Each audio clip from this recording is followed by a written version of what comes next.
HighBridge, a division of Recorded Books, presents Biofeedback and Mindfulness in Everyday Life. Practical Solutions for Improving Your Health and Performance. By Inna Khazan, Ph.D. Read by Suzie, Althens. Introduction. Imagine you are learning to fly an airplane and someone covers up the instrument panel. You are learning to fly with only what you see outside the window for feedback. You don't know what's going on inside the plane. Then the instrument panel is opened, and you can suddenly see all the instruments. You no longer have to guess what the plane's altitude is by looking out the window. You know exactly how high you are flying. You no longer have to guess the plane's direction, or fuel level, or air pressure. How different would your experience be flying with full information about the external and the internal environment of the plane? Having full information from the instruments, you can now adjust your altitude and direction to get exactly where you need to go, rather than guess and hope you can get close enough without crashing in the process. Has there been a time in your life when you've attempted to make changes to the way you feel or do things and felt like you were flying blind, not knowing which changes to make and how to make them, or whether they would even help? Perhaps you've tried to control your anxiety, stop feeling depressed, fix your pain, or reduce stress.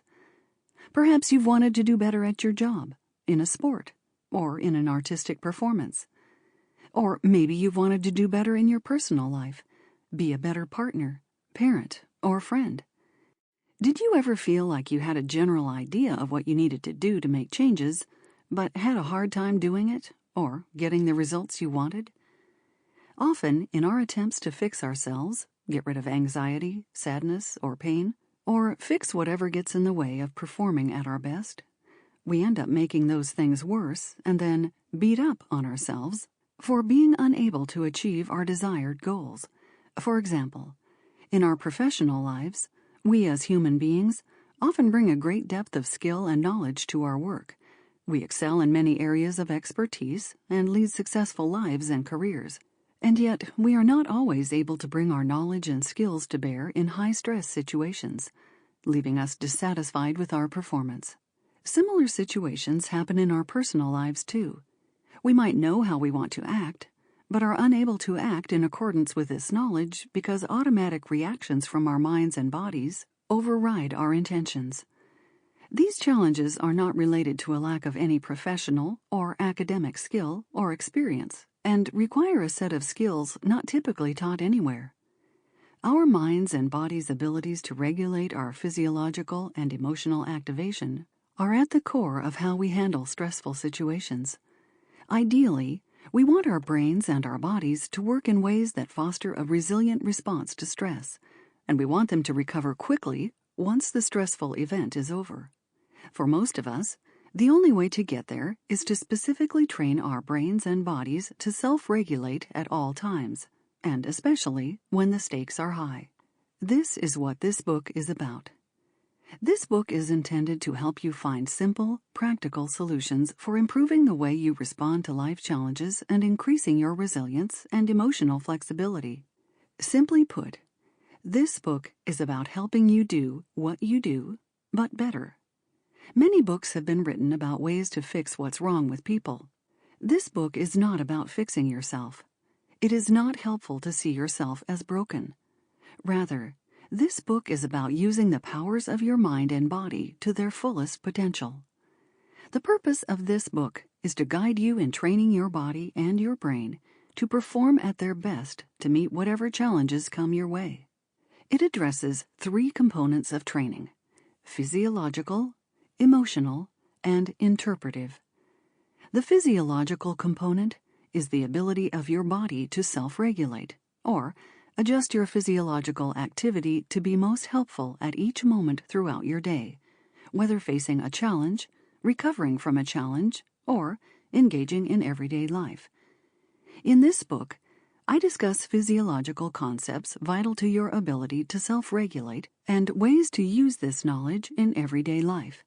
I introduce the technology of biofeedback and suggest practical skills using this powerful tool to train self-regulation.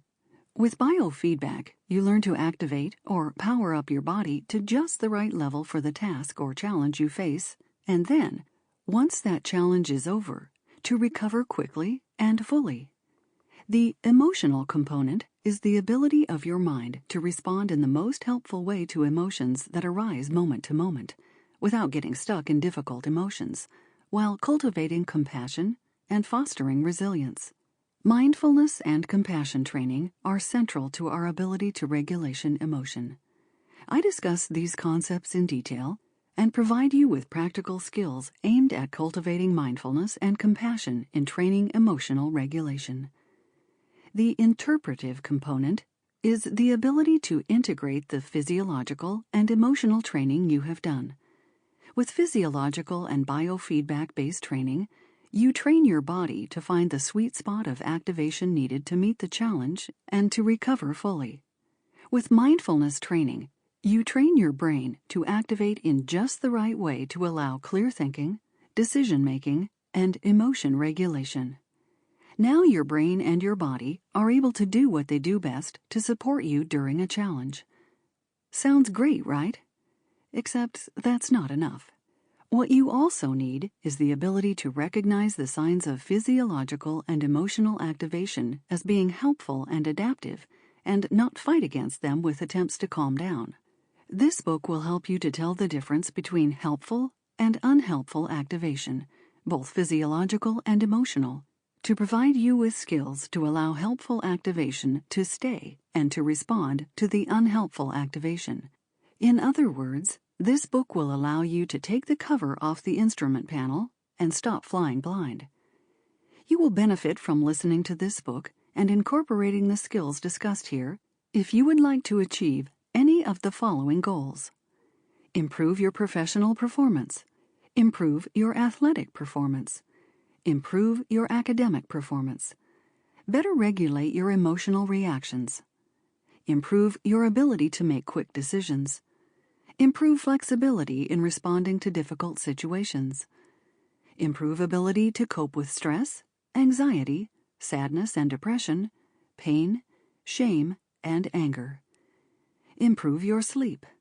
Improve communication with important people in your life. Find ways to better take care of yourself. This book contains 3 parts. The first part is dedicated to psychophysiological biofeedback-based skills. You will learn about the concept of biofeedback and 5 modalities of physiology that you may be able to improve by using the skills described in each chapter, as well as ways in which these skills may be helpful to you in your everyday life. You will learn ways in which you may be able to train your physiology using biofeedback devices, as well as things you can do by using psychophysiological knowledge without the use of devices. All skills are described in a clear, step-by-step manner, enabling you to begin practicing right away. The second part addresses mindfulness and compassion. You will learn ways to introduce meditation into your life or deepen your existing meditation practice. You will also learn mindfulness and compassion-based skills that you may be able to use in moments of increased challenge or distress. The third part of the book is dedicated to applying biofeedback and mindfulness-based skills to specific challenges you may encounter: sleep difficulty, stress, anxiety, sadness and depression, pain, anger, and communication with important people in your life. As you move through each chapter and section of the book, you will be able to formulate your own training plan. You will decide whether your plan will include biofeedback, and if so, which modalities. You will decide whether to include a biofeedback device or follow the guidelines without one, or whether to enlist the help of a biofeedback therapist, as well as how to choose one. You will decide how to practice mindfulness. Will you meditate? If so, which meditation will you start with? Will you use mindfulness-based skills? And if so, which ones seem the most helpful to you? Will you practice compassion, gratitude, and appreciation? And how might they fit into your life? You will decide how to apply these skills to any of the issues described in Part 3: stress, anxiety, anger, sadness, depression, pain, shame, sleep difficulty, and communication challenges. At the end of the book, the appendices provide a collection of meditation scripts that you will find useful in your practice. I have made recordings of these meditations available on my website at www.innakazan.com/meditation_recordings.html. That is www.innakazan.com/meditation_recordings.html. And throughout the book, I've placed notes to additional scientific sources if you would like to dig deeper into the evidence for the concepts and techniques I describe. Finally, I would like to offer a few tips that may make it easier for you to make good use of this book. I suggest many different exercises and practices to guide your training. I encourage you to do the practices. Don't skip over them. You will benefit a lot more from doing the practice than from just hearing about the concepts. Many of the concepts introduced in one chapter are intertwined with concepts in other chapters. Refer back and forth between chapters as you need to. Skills I discuss in the context of one application are not exclusive to that application. They can be applied to other situations as well. For example, anxiety skills can be applied to sadness or depression, shame or pain. I encourage you to keep a notebook to write down thoughts that occur to you as you listen, to do some of the exercises in the book, and to keep track of what's important. Writing things down as you go will help you process them and remember them much better than if you just listen to them. I hope you enjoy the book and find the practical skills useful in improving your health and performance. If you have questions or comments, you can reach me through my website at www.innakazan.com. That's www.innakazan.com. Part 1. Physiological Principles. Chapter 1. Biofeedback. As David sat on the train on the way to work, he silently ran through the mental checklist of everything he had to do that day. He had a very important meeting with his boss as soon as he got to work, followed by a team brainstorming meeting for a new project he was heading, and then a lunch date with Kate, whom he recently met online, and he really wanted to make a good impression. The rest of the afternoon he would spend making phone calls and answering emails, and maybe getting some of his own work done as well. The train suddenly came to a stop. Startled, David looked around. They were in a tunnel. The train engineer's voice came on the intercom announcing that there is a medical emergency at the stop ahead and they would be standing by for a while. David's stomach tied itself in knots. This could not have happened on a worse day. Now he'll be late for the meeting with his boss, and since there was no cell reception in the tunnel, he didn't even have a way to let him know. By the time the train started moving, David was fidgeting in his seat, feeling sweaty and anxious. He checked the heart rate monitor he wore on his wrist. His heart rate was in the 90s. Once he was off the train, David ran all the way to work, bursting into his boss's office, panting. The meeting was short, and David could barely remember what happened. He could not focus during the brainstorming session with his team. All he could do was think about whether this meeting with his boss was going to affect his promotion, and feel his heart pounding in his chest. His wrist monitor confirmed that his heart was beating too fast. He met Kate for lunch, but his stomach was tense, and he was feeling nauseous. It was hard to keep a smile on his face and have a conversation. David spent the rest of the afternoon beating up on himself for what must have been a terrible impression he made on Kate. She'll never want to talk to him again. He checked his heart rate monitor again. Still 90s, but he didn't know what to do about it or how to bring it down. Like David, you've probably heard the advice: listen to your body. You often hear it when you exercise, play sports, perform, make lifestyle changes, or try to find ways to improve your health. Your body is constantly sending you signals through your heart rate, your breath, your muscles, your skin, and so forth. Unfortunately, many of those signals are subtle, and either you are not aware of them, don't recognize their importance, or don't know what to do with them. At some point, your body will turn up the volume of its messages to get your attention. Pain, high blood pressure, headaches, stomach aches, all those are your body's way of turning up the volume to get your attention. You definitely hear those, but do you know how to respond to them? Biofeedback gives you the clearest and most effective way to understand the messages your body is sending you, learn to recognize them before the signals intensify, and know what kind of changes you need to make and how to make them. This chapter discusses what biofeedback is, scientific evidence for its effectiveness, how you may be able to use it in your own life, and the process of biofeedback training.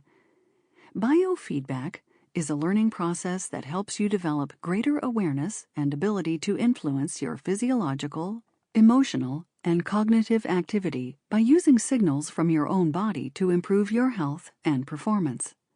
Sensors are placed on the surface of your skin to read the signals your body is sending: your breathing, heart rate, muscle tension, finger temperature, and skin conductance. I say more about these modalities shortly. Biofeedback software picks up these signals and displays them for you on a computer screen in a clear, easy-to-understand way.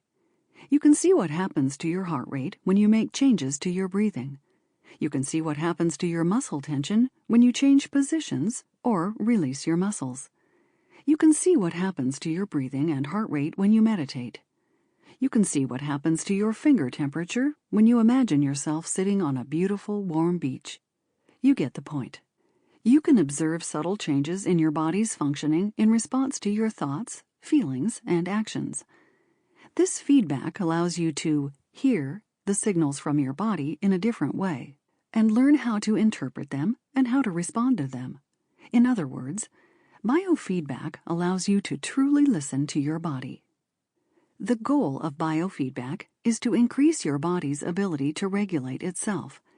Self-regulation is the ability of your nervous system to respond adaptively to changes in your environment, both internal and external. Much of the regulation in your body happens automatically, without conscious awareness on your part. For example, your brain monitors and adjusts your body temperature and pH levels to keep them stable. Your brain also monitors your heart rate, breathing, and blood pressure, and adjusts them based on the needs of your body at that moment. This kind of self-regulation is necessary for your mind and body to switch gears smoothly while going from one state to another. For example, self-regulation is necessary to transition from an intense argument with a spouse to being able to sleep. It is necessary to transition from running late to a meeting to being able to lead it. It is necessary to quickly access your physiological and emotional resources to attend to an unexpected crisis. Your ability to self-regulate in these complex ways can get disrupted and lead to difficulty in adjusting to changes in your environment and meeting daily life challenges, as well as undermine your resilience. In the example before, David had trouble with self-regulation as he waited on the train, transitioned from a difficult meeting with his boss to brainstorming with his team, and attempted to be present during his lunch with Kate. Your body's ability to self-regulate can get disrupted by circumstances such as trauma, chronic stress, physical or mental illness. It can also get disrupted when you have a hard time understanding the signals your body is sending you. Biofeedback provides you with the information you need to train and strengthen your ability to self-regulate. Biofeedback works by measuring parameters of your body's physiological functioning and displaying that information back to you for use in making appropriate adjustments. Biofeedback training is learning how to make adjustments to your physiological functioning based on the feedback you receive. Biofeedback and biofeedback training can be done using various devices, from very simple to very sophisticated. Biofeedback can be done without technology, such as by using a mirror to observe your breathing patterns and make adjustments to it, or by using a piece of chocolate to give you information about finger temperature. You can use simple technology, such as a thermometer, to measure finger temperature. You can use sophisticated but simple-to-use self-training devices such as heart rate or heart rate variability, HRV, measurements using your smartphone's camera, or small devices that connect to your mobile device and measure skin conductance or HRV. You can use sophisticated multimodality devices using advanced graphics and software. These devices are typically used by biofeedback therapists. Biofeedback is not a relaxation tool. Many people believe that biofeedback is a way to learn to relax. While it is true that you can learn to relax using biofeedback, relaxation is not the main goal. The main goal is self-regulation, which means being able to activate your nervous system most optimally for action and being able to relax and recover after the action is complete. What if you don't have a biofeedback device? You may use the principles of psychophysiology underlying biofeedback to strengthen your self-regulation and improve your health and performance without the use of biofeedback. I encourage you to use the most easily accessible devices, such as a heart rate variability app on your phone, or a thermometer, or even a piece of chocolate, if at all possible. The feedback these simple devices provide will give you benefit above and beyond training without it. However, if using biofeedback is simply not possible, or if your device measures some but not all modalities you'd like to train, you may use psychophysiological principles outlined in each chapter without measurement and still derive benefit. Biofeedback modalities. Biofeedback devices can measure several parameters of your body's physiological functioning. These are called biofeedback modalities. Each one gives you important and unique information about the way your body functions. Each modality can help you listen to different signals your body is sending and help you train your ability to self-regulate in different ways. I review various biofeedback modalities in this section and then discuss scientific evidence for how each modality is best used. Biofeedback modalities include the following. Breathing. Some biofeedback devices measure rate and pattern of your breath using a belt that goes around your waist. Other devices measure concentration of oxygen and/or carbon dioxide in your blood using a finger oximeter to measure oxygen, or a nasal cannula of an instrument called the capnometer to measure levels of carbon dioxide. Heart rate. These biofeedback devices measure heart rate using a finger photoplasmograph, a device that sends a red light through your finger and determines your heart rate based on how much red light is absorbed, or an electrocardiogram sensor that detects electrical signals from your heart. Heart rate variability, HRV.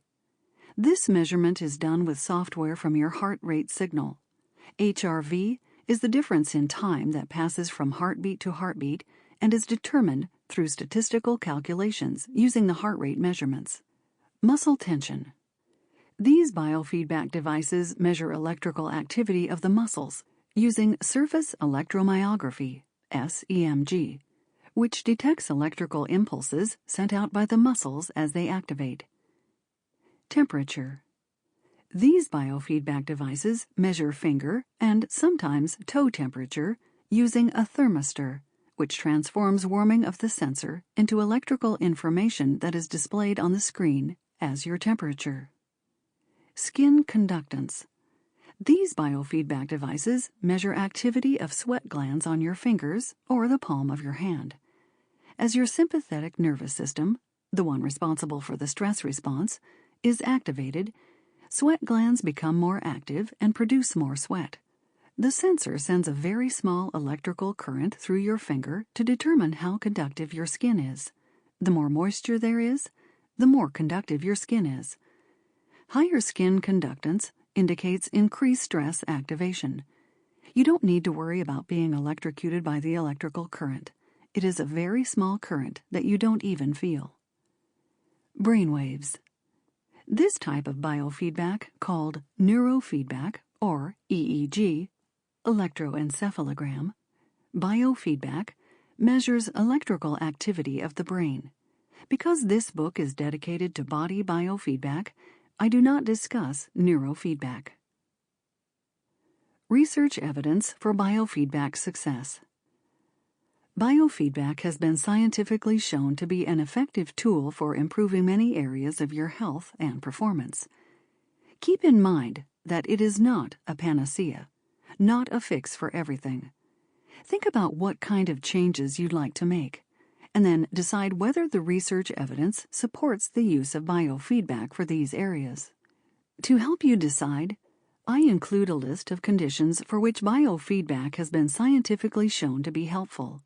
This list does not include conditions best treated with neurofeedback. Please keep in mind that self-training in biofeedback is not intended to be a substitute for treatment with a biofeedback therapist. If any of these conditions listed present a significant problem in your life, consider seeking out a biofeedback therapist to help you with training. Asthma, anxiety, chronic back pain, depression, diabetes for glucose control, fibromyalgia, high blood pressure, insomnia, irritable bowel syndrome, IBS, migraine headaches, non-cardiac chest pain, post-traumatic stress disorder, PTSD, preeclampsia, repetitive strain injury, Raynaud's disease, a condition in which fingers and/or toes, and sometimes nose and ears, temporarily lose circulation because of blood vessel constriction, turn colors, white, blue, and red, and feel very painful. Temporomandibular joint, TMJ, disorders, tension headaches, tinnitus, traumatic brain injury. Biofeedback has also been shown to be an effective tool in enhancing performance in professional fields, music, and athletics.